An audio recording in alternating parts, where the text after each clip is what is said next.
할렐루야. 이 시간 주일 예배 나오시는 성도님들, 여러분들 우리 다 같이 기도하고 예배드리기 원합니다. 아버지 하나님 참으로 감사합니다. 주의 자비로운 손길로 저희들의 손을 잡고 지난 한 주간도 인도하여 주심에 참으로 감사드립니다. 주의 은혜로 말미암아 이 자리에 나와 주님의 이름을 높여드리길 간절히 소망하오니 주여 함께해 주시고 영광받아 주시옵소서. 감사함의 예수님의 이름으로 기도합니다. 아멘.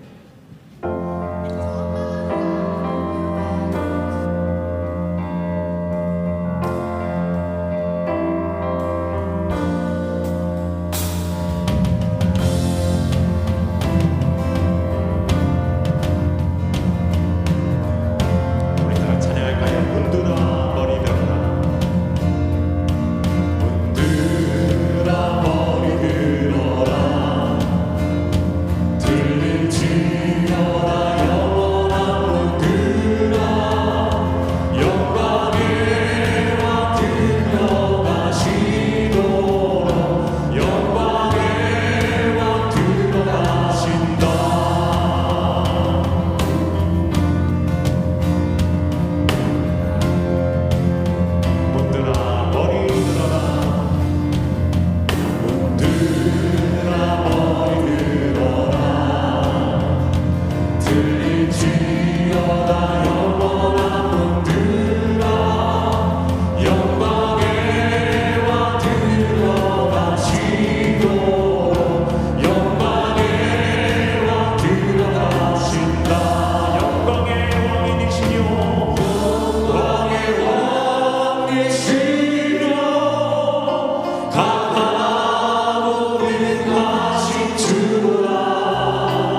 약할 때 강함 되시네 나의 보배가 되신 주 나의 모든 것 주 안에 있는 보물을 나는 포기할 수 없네 주 나의 모든 약할 때 강함 되시는 주님을 다시 한번 찬양을 하길 원합니다. 약할 때 강함 되시네 나의 보배가 되신 주 나의 모든 것 주 안에 있는 보물을 나는 포기할 수 없네 주 나의 모든 것 예수냐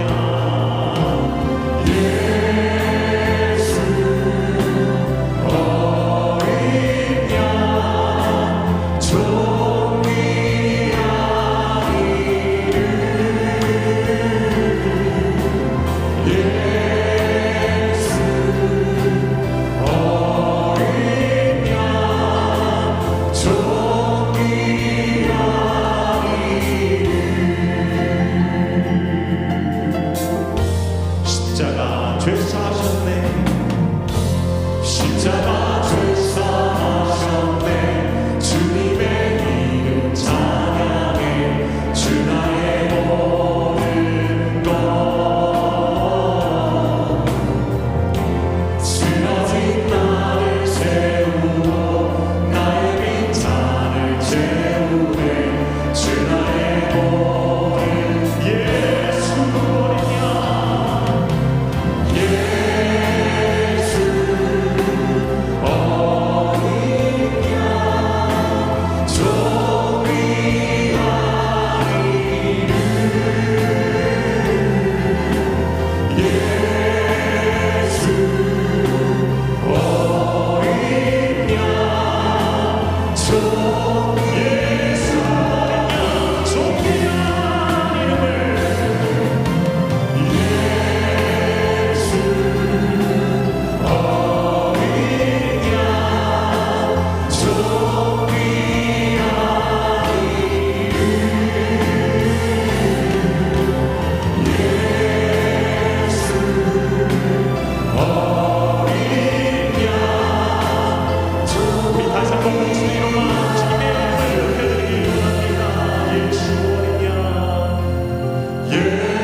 어린 양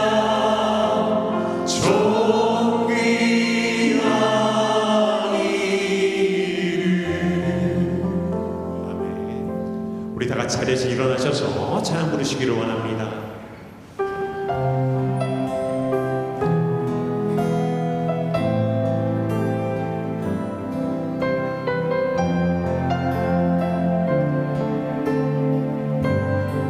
나를 지으시니가 나를 지으시니가 하나님 나를 부르시니가 하나님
나는 전능하신 아버지 하나님 천지의 창조주를 믿습니다. 나는 그의 유일하신 아들 우리 주 예수 그리스도를 믿습니다.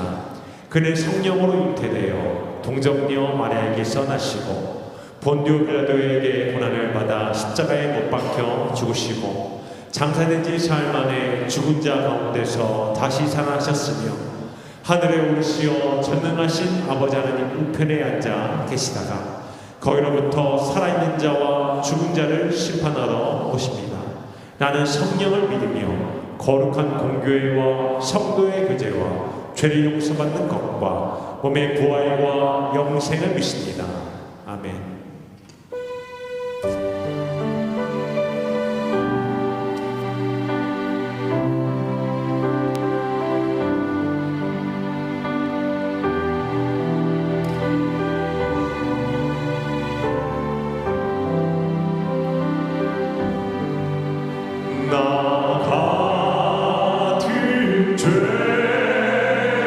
살리신 주의 놀라워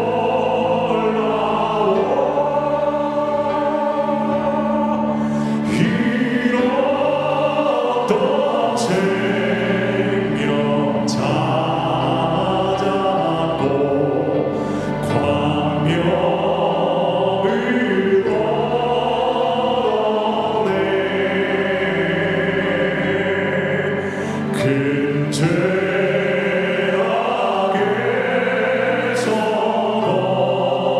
건지신 주의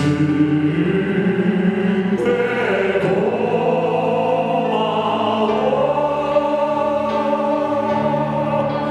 나 처음 믿은 그 시간 귀하고 귀하다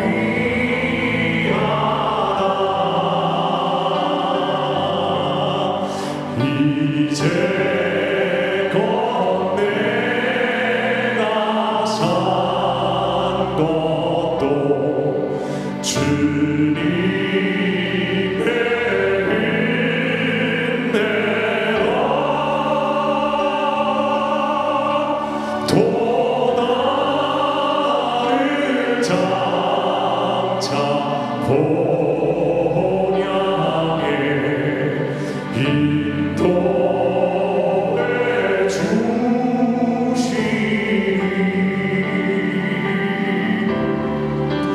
거기서 우리 영원히 주님의 은혜로 해처럼 밝게 살면서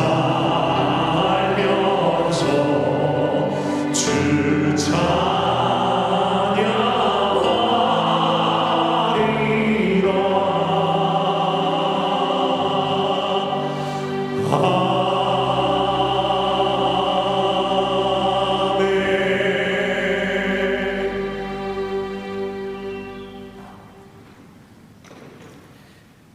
함께 기도드리겠습니다.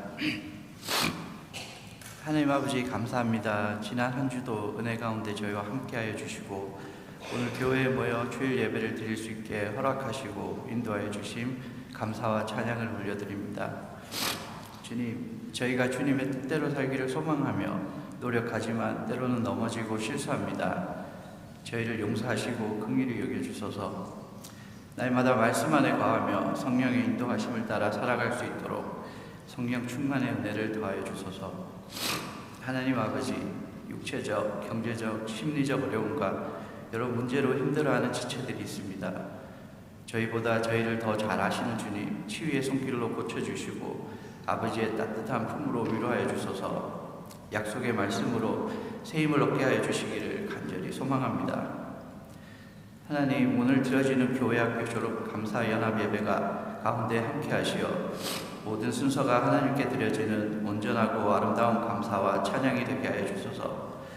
졸업생들과 교회학교 모든 학생들을 축복하시고 우리 자녀들에게 지혜와 명철을 더하셔서 여호와를 경외하는 것이 지식의 근본임을 깨달아 세상의 유혹에 흔들리지 않고 항상 하나님의 뜻을 구하며 살게 하여 주옵소서. 이들을 양육하는 부모님과 교사들에게도 은혜를 주셔서 말씀 안에서 본이 되며 사랑으로 잘 가르치고 양육하고 인도하게 하소서. 오늘 말씀을 전하시는 하늘진 목사님과 2부 예배에서 말씀을 전하실 공 앤토니 목사님께 성령 충만함을 더하여 주셔서 성령의 인도하심 가운데 말씀을 잘 전하시고 선포되는 생명의 말씀이 저희 삶 가운데 합당한 열매를 맺을 수 있도록 인도해 주소서. 저희 각 사람이 주님의 뜻대로 서로 힘써 사랑하고 말씀 안에서 교제하며 서로를 돕고 세워가는 성령 안에서 하나 되는 아름다운 교회가 되게 인도해 주소서. 저에게 베푸신 모든 은혜에 감사와 찬양을 올려드리며 우리 주 예수 그리스도의 이름으로 기도드립니다. 아멘.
문으로 들어오는 빛은 하나님께서 빛이 있으라 라고 말씀하신 창조의 시작으로 우리를 인도합니다.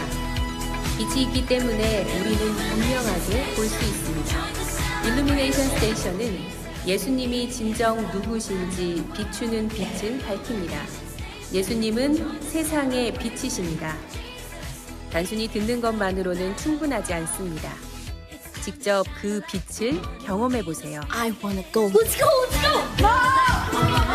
2026년 VBS 일루미네이션 스테이션은 1년 중 가장 밝은 한 주입니다. 우리는 그분의 빛이 우리의 삶을 밝히고 성장하게 함을 보게 될 것입니다. 2026년 영락 VBS 일루미네이션 스테이션에서 당신의 삶을 예수님을 아는 빛으로 밝히세요.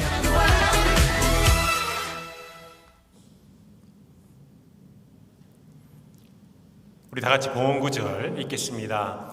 백성들은 자원하여 드렸으므로 기뻐하였으니 곧 그들이 성심으로 여호와께 자원하여 드렸으므로 다윗 왕도 심히 기뻐하니. 아멘. 아버지 하나님 참으로 감사합니다. 복된 주일을 허락하여 주시고 저희들의 발걸음을 주의 전으로 인도해 주시며 참으로 감사드립니다. 하나님 아버지께서 저희들의 연약함, 부족함을 주의 긍휼하심으로 채워주시고 사랑으로 돌봐주심에 저희들이 이 자리에 나와서 주를 예배한 줄 믿습니다. 어디 주님만 영광받아 주시옵소서. 주님, 이 시간 저희들이 주 앞에 예배드리면서 주께서 저희들의 삶 속에 허락하신 일터에서 벗어들인 소득으로 다시금 주께 올려드리오니 주여 주의 몸된 교회를 위해서 사용하여 주시고 주의 기쁨을 위해서 사용하여 주시옵소서. 들으신 손길들을 기억하여 주시고 축복하여 주시며 혹시라도 경제적인 어려움으로 말미암아 드리지 못한 손길이 있거든 위로하여 주시고 물질의 축복을 더하여 주시옵소서. 감사하며 예수님의 이름으로 기도합니다. 아멘. 우리 양옆에 계신 분들과 이렇게 인사했으면 좋겠습니다. 예수님만이 나의 자랑입니다. 우리 인사할까요? 예수님만이 나의 자랑입니다. 혹시라도 영락교회에 처음 오신 분들이 있다면 환영하고 축복합니다. 오늘 2부 예배는 교회학교 졸업 감사 예배로 드리고요. 순모임 새가족반 오후학교가 평소대로 있습니다. 갈래페 한나의 원래가 2시 20분에 예배 순장 교육이 2시 30분에 있습니다. 다음 주일은 예배 중에 성찬식이 있고요. 다음 주일은 점심 식사와 순모임 새가족반 오후학교가 없습니다. 오늘 저녁 4시부터 6시까지 우리 수고하시는 선생님들을 위한 저녁 식사가 마련되어 있으니 우리 많은 선생님들 참여해 주시면 감사하겠습니다. 우리 청년부와 EM의 연합체육대회가 다음 주일 체육관에서 있습니다. 주중 모임 다음과 같습니다. 주보를 참조해 주시면 감사하겠습니다. 자마에서 열리는 중보기도 컨퍼런스 참가 신청을 받고 있는데요. 혹시라도 참가를 원하시는 분에게는 중보기도부에서 참가비 일부 50불을 지원하신다고 합니다. 통역 서비스가 필요하신 분들은 우리 스캔을 통해서 이용해 주시면 감사하겠습니다. 우리 미디어부에서 주일 1부 예배, 2부 예배, 수요 예배 현장 사역 봉사자를 모집하고요. 트레이닝 시켜 드립니다. 또 중등부에서 교사 2분을 모집하고 있습니다. 최연호 성도님의 부친께서 지난 목요일 소천하셨습니다. 우리 성도님과 가족분들의 위로를 위해서 하나님의 위로하심을 위해서 우리 기도 부탁드립니다. 다른 모임 및 광고는 주보를 참조해 주시면 감사하겠습니다. 이 시간 다 같이 보실 말씀은 고린도전서 1장 26절에서 31절 말씀인데요. 우리 한 절씩 번갈아 가면서 읽기 원합니다. 제가 먼저 읽겠습니다. 형제들아 너희를 부르심을 보라. 육체를 따라 지혜로운 자가 많지 아니하며 능한 자가 많지 아니하며 문벌 좋은 자가 많지 아니하도다. 그러나 하나님께서 세상의 미련한 것들을 택하사 지혜 있는 들을 부끄럽게 하려 하시고 약한 것들을 택하사 강한 것들을 부끄럽게 하려 하시며 하나님께서 세상에 천한 것들과 멸시받는 것들과 없는 것들을 택하사 있는 것들을 폐하려 하시나니 이는 아무 육체도 하나님 앞에서 자랑하지 못하게 하려 하심이라. 너희는 하나님으로부터 나서 그리스도 예수 안에 있고 예수는 하나님으로부터 나와서 우리에게 지혜와 의로움과 거룩함과 구원함이 되셨으니 기록된 바 자랑하는 자는 주 안에서 자랑하라 함과 같게 하려 함이라. 아멘.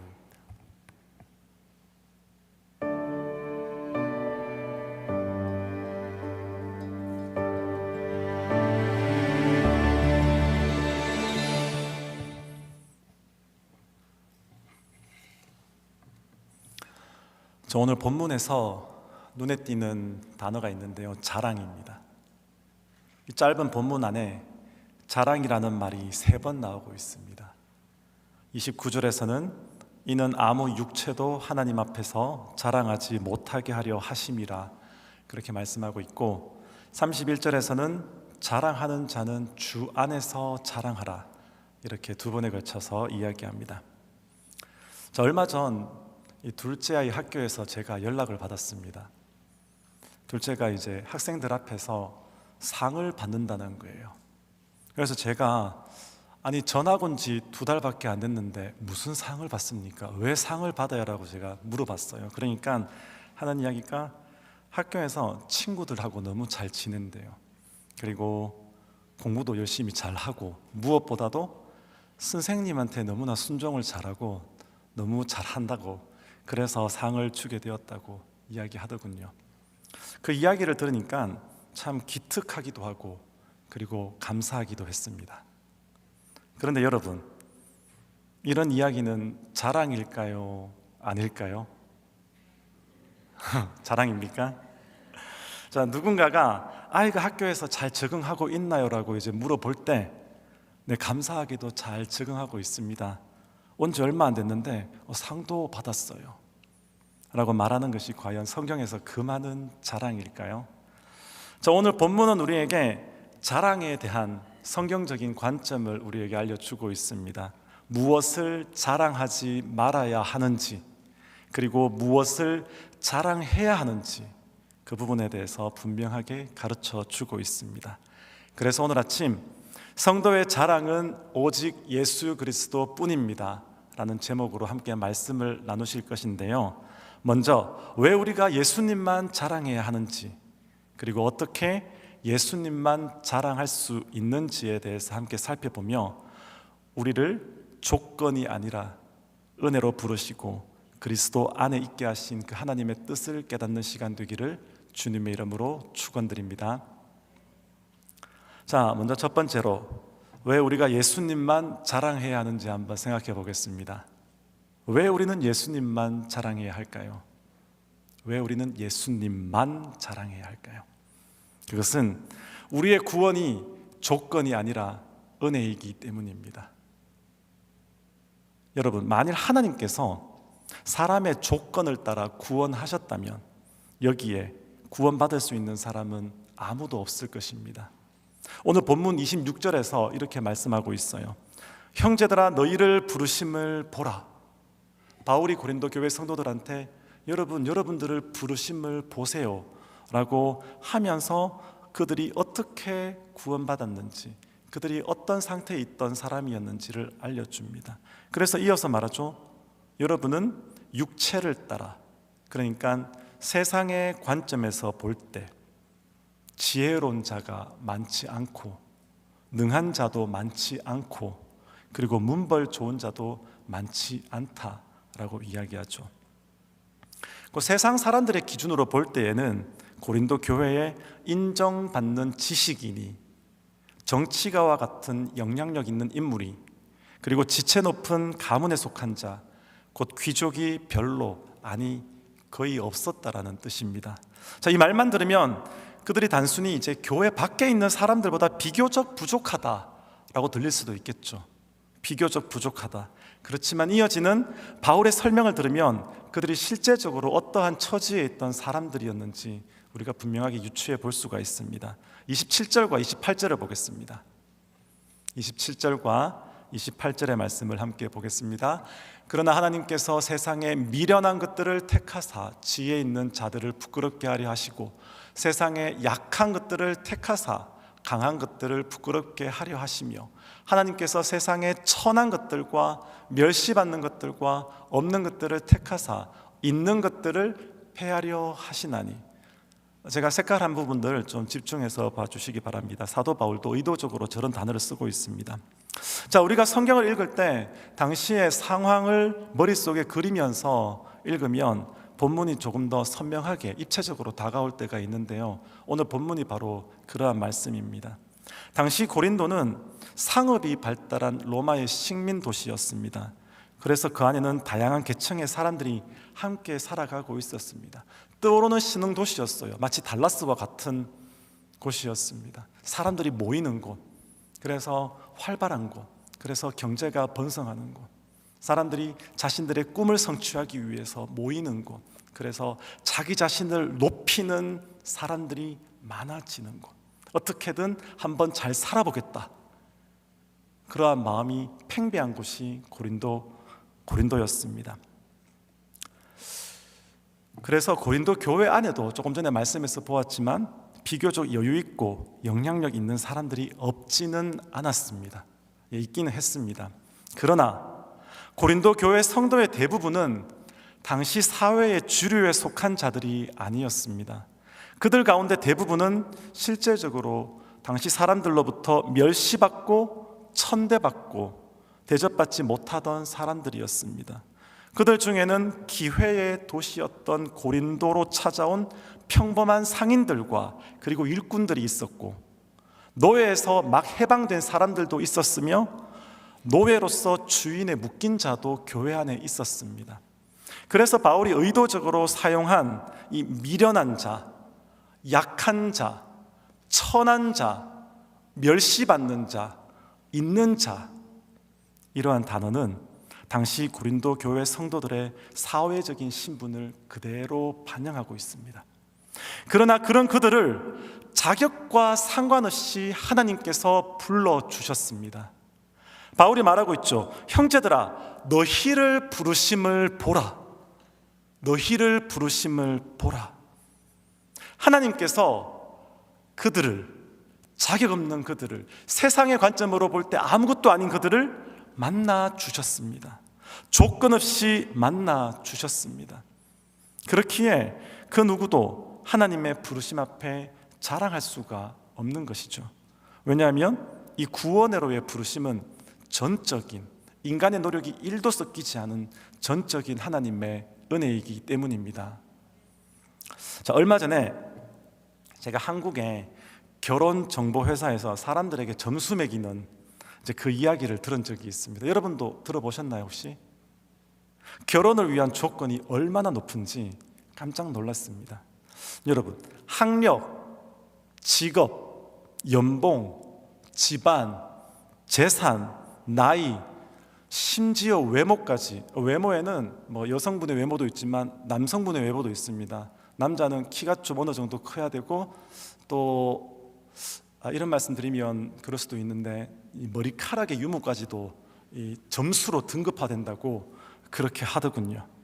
자, 그러다 보니 많은 결혼 정년기에 있는 청년들이 나는 아직 준비가 안 되었구나, 나는 자격이 부족하구나, 나는 아직 그 기준에 미치지 못하는구나 라고 스스로 체념하면서 결혼을 미루거나 아예 마음을 접게 된다는 그러한 슬픈 소식을 제가 접했습니다. 여러분, 물론 결혼에는 현실적인 지혜가 필요하긴 하죠. 그렇지만 이러한 조건이 우선되고 있는 이 현실 속에 세속적인 이 땅의 가치관을 보게 됩니다. 세상은 끊임없이 묻는 것 같습니다. 너는 충분히 갖추었느냐? 너는 자격이 있느냐? 너는 다른 사람들과 비교해서 얼마나 나은 사람인가? 여러분, 만일 하나님께서 저와 여러분에게 구원의 조건을 내미신다면 어떻게 되었을까요? 하나님이 저와 여러분에게 너는 충분히 거룩하냐? 너는 충분히 의롭냐? 너는 충분히 내 앞에 설 자격이 있느냐라고 그렇게 물으신다면 과연 우리 가운데 구원을 받을 수 있는 사람이 누가 있을까요? 아무도 없습니다. 아무도 없어요. 세상의 조건 앞에서도 우리가 부족함을 느끼는데 하물며 거룩하신 하나님 앞에 누가 자격을 내세울 수가 있겠습니까? 그런데 하나님은 너무나 감사하게도 저와 여러분을 조건으로 부르지 않으셨습니다. 우리의 배경과 자격과 지혜와 그 어느 것으로도 우리를 부르신 것이 아닙니다. 하나님은 자격 없는 자를 그리스도 안에서 은혜로 부르셨습니다. 우리 다시 한 번 더 27절과 28절을 보겠습니다. 그러나 하나님께서 세상의 미련한 것들을 택하사 지혜 있는 자들을 부끄럽게 하려 하시고 세상의 약한 것들을 택하사 강한 것들을 부끄럽게 하려 하시며 하나님께서 세상의 천한 것들과 멸시받는 것들과 없는 것들을 택하사 있는 것들을 폐하려 하시나니. 여러분 볼드체한 부분을 집중해서 보시기 바랍니다. 여기에 본문에 택하사가 의도적으로 3번 반복되고 있습니다. 그리고 택하신 주체는 누구십니까? 하나님이십니다. 하나님이 택하셨다. 하나님이 택하셨다. 하나님이 택하셨다.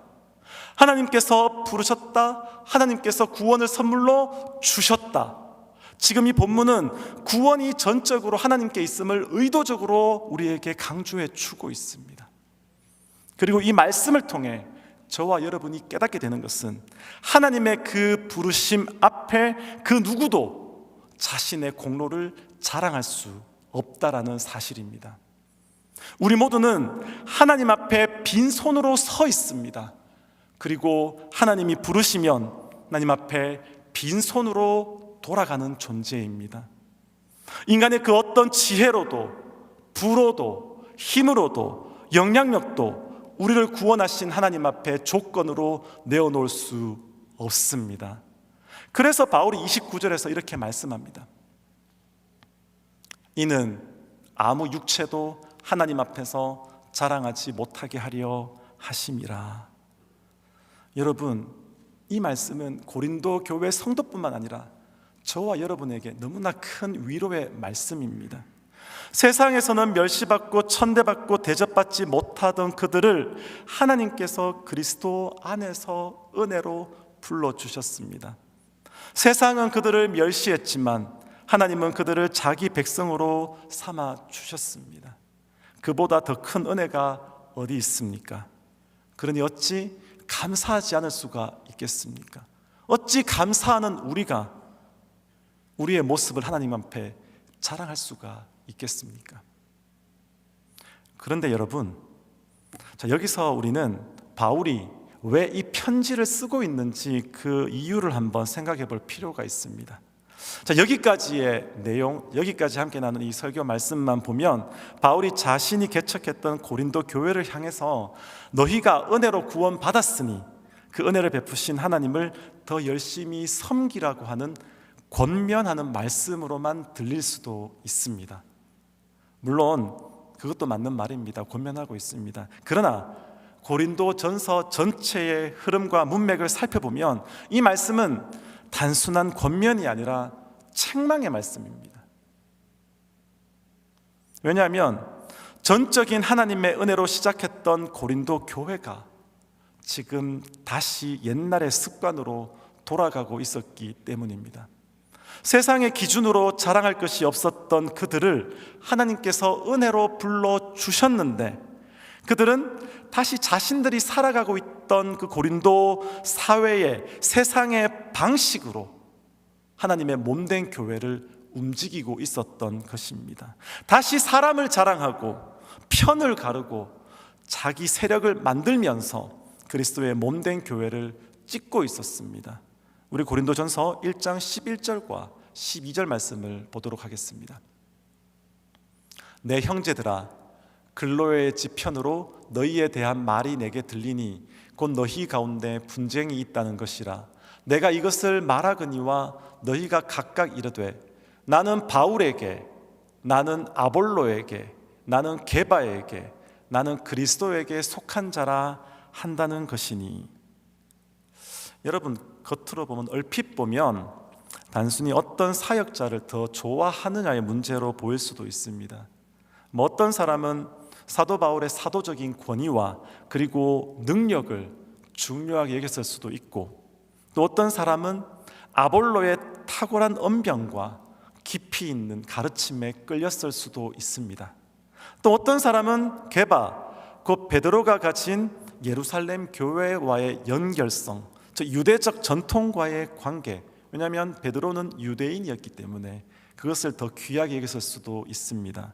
그리고 어떤 사람은 나는 그리스도에게 속했다라고 말하면서 자신들이야말로 가장 순수하고 가장 영적인 신앙을 가진 자들처럼 여겼을 수도 있습니다. 그러나 바울이 보기에 문제의 본질은 단순한 사역자에 대한 선호가 아니었습니다. 더 깊은 문제는 그들이 그 이름들을 통하여서 자기 자신을 드러내고 있었다라는 데 있습니다. 나는 바울에게 속했다, 나는 아볼로에게 속했다, 나는 베드로에게 속했다, 나는 그리스도에게 속했다, 이렇게 말하면서 지금 서로를 비교하면서 자신이 다른 사람들보다 더 나은 자리에 서 있다고 생각하면서 교회 안에서 편가르기를 하고 있었던 것이죠. 여러분, 이것은 은혜로 부름받은 성도의 모습이 아니었습니다. 하나님께서 자격 없는 자들을 그리스도 안에서 은혜로 불러주셨다면 그들은 마땅히 어떻게 살아야 합니까? 오직 예수 그리스도와 예수님의 십자가만 자랑하며 살아야 합니다. 그런데 어느 순간 고린도 교회 안에 그들이 살아가고 있던 그 세상의 방식이 다시 슬그머니 들어오고 있었던 것입니다. 당시 고린도 사회는 자기 자신을 드러내고 영향력 있는 사람들과 연결되고 누구에게 속했는지를 통해 자신의 가치를 높이려는 그러한 문화가 강했습니다. 그래서 사람들은 말솜씨와 배경과 후원관계 그리고 사회적인 지위를 통해 자신을 증명하려고 했습니다. 누가 나를 지원하고 있다, 누가 나를 후원한다, 나는 어떤 사람의 빽이 있다, 그게 그 사람의 힘이었던 시대였습니다. 그런데 바로 그 세상의 방식이 교회 안으로 슬그머니 들어온 것이에요. 이것은 고린도전서 1장에 있는 이 분파 문제뿐만이 아니라 고린도전서 6장에 나타나는 성도 간의 송사, 그러니까 법정 싸움에서도 단적으로 드러나고 있습니다. 여러분, 당시의 법정은 오늘날의 법정과 다릅니다. 당시의 법정은 정의를 판단하는 공간이 아니라 사회적인 지위와 명예가 드러나는 장소였습니다. 힘있고 영향력 있는 사람들은 법정에서 유리한 자리를 차지할 수가 있었습니다. 그러니까 정의로워서가 아니라 힘있고 영향력이 있으면 법정에서 유리한 그러한 시스템이었습니다. 그렇기 때문에 소송을 한다는 것은 상대방을 수치스럽게 만들고, 그리고 상대방을 수치스럽게 만들므로써 자기 자신이 높아지는 그러한 수단이었습니다. 그런데 여러분, 고린도 교회의 성도들이 바로 그 세상의 방식을 교회 안에 가지고 온 거죠. 교회의 문제를 그 세상으로 가져간 것이죠. 은혜로 부름받은 사람들이 다시 세상의 방식으로 자신을 증명하고 형제를 이기려고 하고 형제를 욕되게 하고 형제의 명예를 깔아뭉개버리고, 그렇게 함으로써 그리스도의 몸된 교회를 나누고 있었던 것입니다.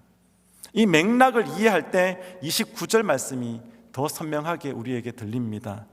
이는 아무 육체도 하나님 앞에서 자랑하지 못하게 하려 하심이라. 이것은 단순하게 사람은 하나님 앞에 자랑할 수 없다라는 일반적인 설명이 아닙니다. 고린도 교회를 향한 바울의 강한 책망입니다. 이런 것이죠. 너희가 무엇으로 구원받았느냐? 너희의 지혜냐, 너희의 능력이냐, 너희의 배경이냐? 아무것도 아니지 않느냐? 하나님께서 은혜로 너희를 부르셨는데 지금 거룩한 하나님의 교회 안에서 도대체 너희들은 무엇을 자랑하고 있느냐? 이러한 책망이 아무도 하나님 앞에 자랑할 수 없다라는 선언에 들어 있습니다. 그런데 여러분, 재밌죠? 이 같은 문장 속에 제가 두 가지를 말씀드렸습니다. 이 말씀 속에 은혜 안에 있는 사람들은 우리가 하나님 앞에 자랑하지 못하기 때문에 그 은혜가 너무나 귀하다, 그것을 깨닫는 거죠. 그러나 그 은혜를 떠나서 자기를 추구하는 사람에게는 이 말씀이 어떤 말씀이 됩니까?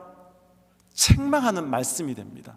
자랑하지 않아야 되는데 자랑하고 있는, 예수님만 드러나야 되는데 자신이 드러나는 사람에게 이 말씀은 책망의 말씀이 되는 것입니다. 그리고 여러분 30절에서 이제 바울은 비로소 그러한 그들이 어떻게 다시 은혜의 자리로 돌아갈 수 있는지, 어떻게 자신을 자랑하는 자리에서 벗어나 예수님만 자랑할 수 있는지를 알려주고 있습니다. 우리 30절 말씀을 보도록 하겠습니다. 30절입니다. 너희는 하나님으로부터 나서 그리스도 예수 안에 있고, 예수는 하나님으로부터 나와서 우리에게 지혜와 의로움과 거룩함과 구원함이 되셨으니. 여러분, 성도가 자신을 자랑하지 않고 예수님만 자랑할 수 있는 길은 오직 하나입니다. 그것은 우리가 누구에게 속했는지를 다시 기억하는 것입니다. 내가 누구에게 속해 있는가? 오늘 말씀은 내가 그리스도 예수 안에 있다, 내가 그리스도 예수 안에 있다라는 사실을 기억할 때 다시 예수님만 온전하게 자랑할 수 있다, 바로 그 말씀이 여기에 담겨 있습니다. 그리고 여기에 기독교 신앙이 오래전부터 강조해온 중요한 진리가 있습니다. 그것은 바로 그리스도와의 연합, Union with Christ입니다. 그리스도와 연합하는 것, 내가 주님 안에 있고 주님이 내 안에 거하시는 것, 이것이 예수님과 동행하는 삶입니다. 성도는 자기 자신 안에서 구원을 찾는 사람이 아닙니다. 성도는 그리스도 안에서 모든 것을 받는 사람입니다. 그러므로 성도는 자기 자신을 붙들 때가 아니라 그리스도 안에 있는 자신의 정체성을 기억할 때에만 예수님만을 자랑할 수가 있습니다. 이것은 입양의 비유로 우리가 한번 생각해 볼 수가 있어요. 어떤 아이가 한 가정에 입양이 되었습니다. 그 아이가 그 집의 자녀가 된 것, 그것은 전적으로 부모의 선택과 사랑 때문이었습니다. 그 아이에게 어떤 자격이 있어서가 아니죠. 그렇지만 일단 그 집안의 자녀가 되면 그 아이는 자녀의 권세를 누립니다. 부모를 아버지라고, 어머니라고 부를 수 있는 권리, 부모의 보호를 받을 수 있는 권리, 더 나아가 상속을 받을 권리를 누립니다. 그리고 그 권리는 그 아이가 입양된 집에서 자기를 택한 부모를 위해서 열심히 노력해서 획득한 그러한 권리가 아닙니다. 그저 그 집안의 자녀가 되었기 때문에, 입양되었기 때문에 누리는 권리입니다. 여러분, 양자됨 바로 그것이 성경이 저와 여러분의 구원에 대해서 알려주는 은혜입니다. 하나님께서 그리스도 안에서 저와 여러분을 자녀 삼아 주신 것, 그것이 바로 에베소서의 고백입니다. 그 기쁘신 뜻대로 우리를 예정하사 예수 그리스도로 말미암아 자기의 아들들이 되게 하셨으니. 여러분, 우리에게 있는 그 무엇이 아니라 하나님의 기쁘신 뜻으로 우리를 양자로 삼아 주셨습니다. 그래서 고린도후서 5장에서도 이렇게 말씀하고 있습니다. 그런즉 누구든지 그리스도 안에 있으면 새로운 피조물이라, 이전 것은 지나갔으니 보라 새 것이 되었도다. 여러분, 성도는 그리스도 안에서 새로운 피조물이 되었습니다. 그러므로 우리가 그리스도 안에서 누리는 그 모든 영적인 복은 우리 자신에게서 난 것이 아닙니다. 우리가 예수님 안에 있음으로, 곧 그리스도와 연합되어 있음으로 그리스도께서 이루신 모든 것이 우리의 것이 된 것입니다. 내 것이 아니기 때문에 자랑할 것도 없습니다. 여러분, 그렇다면 이 그리스도와 연합한 성도에게 주어지는 그 은혜는 무엇일까요?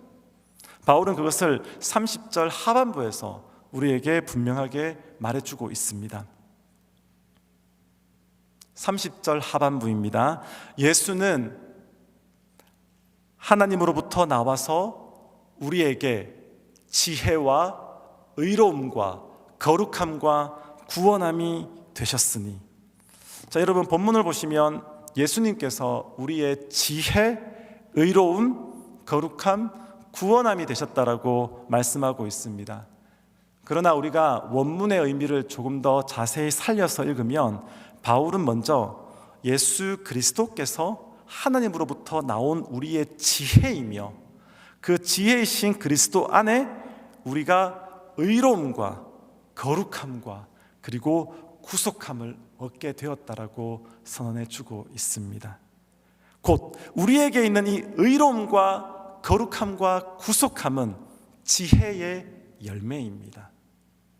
여러분, 바울은 계속해서 강조하고 있습니다. 예수 그리스도, 곧 십자가에 못 박히신 예수님만이 세상이 알지 못하는 하나님의 지혜라고요. 세상은 십자가에 못 박히신 예수님을 미련하게 보았습니다. 그러나 하나님은 바로 그 십자가의 그리스도를 통해서 자기 백성을 구원해 주셨습니다. 그것이 바로 세상에 감추어진 하나님의 지혜입니다. 그 지혜이신 예수님이 우리의 의로움이 되셨습니다. 그 지혜이신 예수님이 우리의 거룩함이 되셨습니다. 그 지혜이신 예수님이 우리의 구속이 되셨습니다. 아무 공로 없는 우리가 예수님 때문에 의롭다함을 받았습니다. 거룩함을 내세울 수 없는 우리가 예수님 때문에 거룩한 백성으로 구별되었습니다. 죄와 사망에서 스스로를 건질 수 없는 우리가 예수님 때문에 구속, 곧 죄 사함의 은혜를 받았습니다. 그러므로 여러분, 의로움도 거룩함도 구속도 다 우리에게서 난 것이 아닙니다. 이 모든 것은 우리가 예수님 안에 거하기 때문에 우리에게 주어진 은혜입니다. 그렇기에 여러분, 우리는 우리 자신을 자랑할 수가 없는 것입니다. 내가 무엇을 잘했다 할지라도 그것이 하나님 앞에 나의 자랑이 될 수가 없는 것입니다. 내가 선한 열매를 맺었다 할지라도 그것이 나의 능력과 나의 우월함을 드러낼 근거가 될 수가 없습니다. 그 모든 것은 내 안에 계시고 나와 함께 하시는 그리스도의 은혜입니다. 우리가 예수 안에 있기에 거저받은 우리 주님의 은혜입니다. 그러므로 여러분, 오늘 아침에 여러분 이 하나를 기억하셨으면 좋겠습니다. 성도는 그리스도 안에 있을 때에만, 예수님과 연합할 때에만 자신이 아니라 예수님만 자랑할 수가 있습니다. 그러면 여러분, 우리는 이 말씀을 어떻게 우리의 삶에 적용할 수가 있을까요? 오늘 말씀은 단순하게 자랑하지 말라라는 도덕적인 권면이 아닙니다. 바울이 고린도 교회를 책망한 이유는 그들이 은혜로 부르심을 받았음에도 불구하고 다시 세상의 기준으로 자신을 증명하려 했기 때문이었습니다. 그들은 사람을 자랑하려고 했고 자신이 누구에게 속했는지를 자랑하고 더 나은 편에 서 있다는 것을 자랑하려고 했습니다. 그런데 여러분, 이것은 고린도 교회만의 문제가 아니죠. 우리 역시 매일 이 세상 속에 살아가며 끊임없이 자신을 증명하라는 그러한 요구를 받고 살아가고 있습니다. 세상이 우리에게 계속해서 묻고 있는 건, 너는 무엇을 가졌는가? 너는 무엇을 이루었는가? 너는 누구보다 나은가?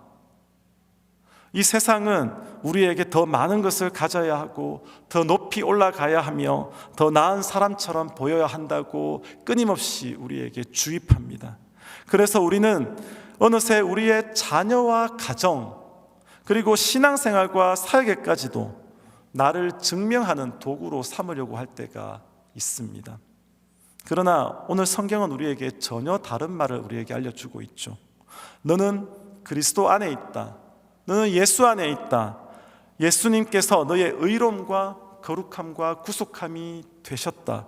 그러므로 너 자신을 자랑하라는 이 세상의 가치관을 따르지 말고 오직 주 안에서 자랑하라. 여러분, 제가 전에 사역하던 교회 담임 목사님이 청년들에게 자주 강조하던 말이 있었습니다. 그것은 이것이었어요. 아침에 일어나서 그리고 잠들기 전에 거울을 보면서 이렇게 고백하라는 것이었습니다. 너 하나님의 사람아, 너 하나님의 사람아. 참 간단한 문장이지만 많은 의미가 담겨져 있습니다. 이 말은 결국 나의 정체성이 무엇인가를 묻는 고백입니다. 나는 그리스도 안에 속한 사람인가? 아니면 여전히 세상의 평가와 기준에 매여 살아가는 사람인가를 스스로에게 묻는 말입니다. 여러분, 하루를 시작할 때마다, 그리고 거울 앞에 설 때마다, 또 세상의 기준 앞에 흔들릴 때마다 이 고백을 기억하시기를 부탁드립니다.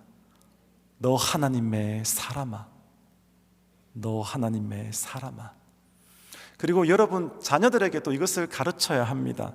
단순하게 자랑하지 말라, 예수님만 자랑해라라고 말하는데 멈추지 말고 먼저 그들이 누구인지를 가르쳐야 합니다. 우리의 자녀들은 하나님의 사람입니다.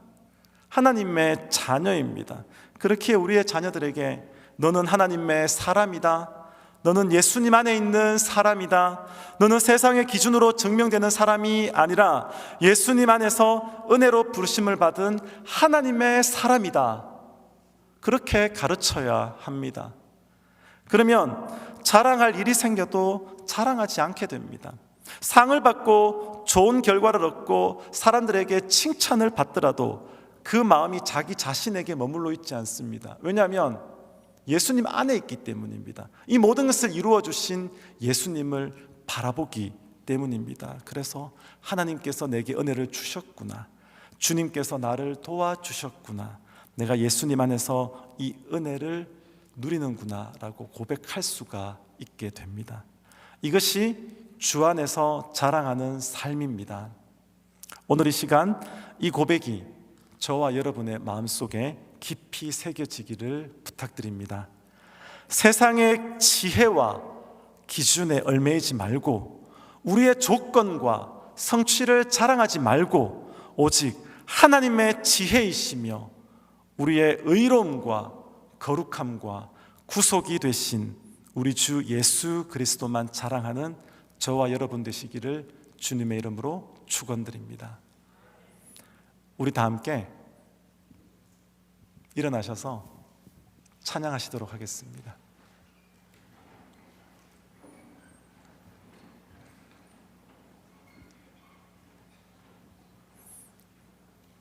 내 삶의 유일한 이유가 되시는 우리 주님을 깊이 묵상하면서 함께 찬양하며 나아가겠습니다.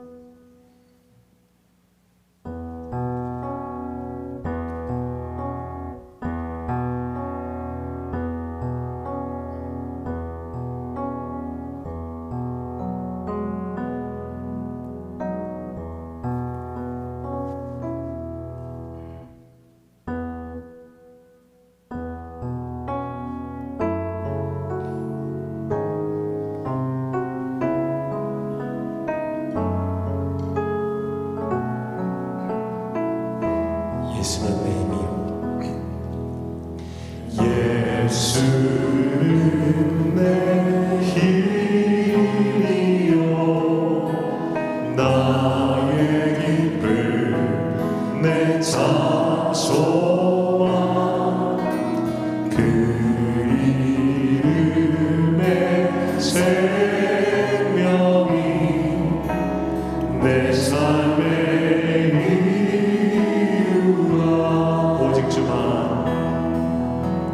오직 주만 따라갑니다. 오직 주만 높이 바르소서. 내 평생에 그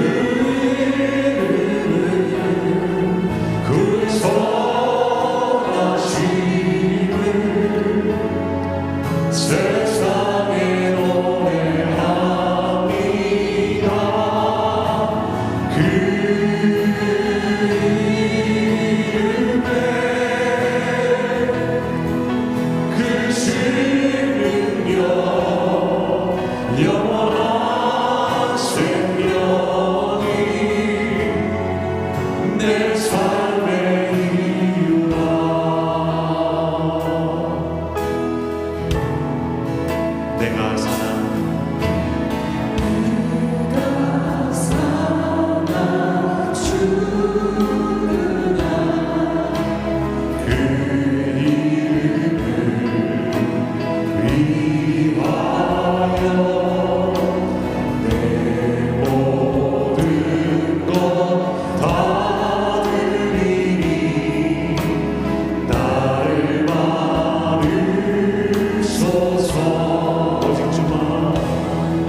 오직 주만 따라갑니다. 오직 주만 높이 바르소서. 내 평생에 그 이름을 그의 선하심을 세상에 노래합니다. 그 이름에 그 신능력 영원한 생명이 내 평생에 그 이름을 그의 선하심을 내 평생에 그 이름을 그의 선하심을 세상에 노래합니다. 그 이름에 그 신능력 영원한 생명이 내 삶의 이유라.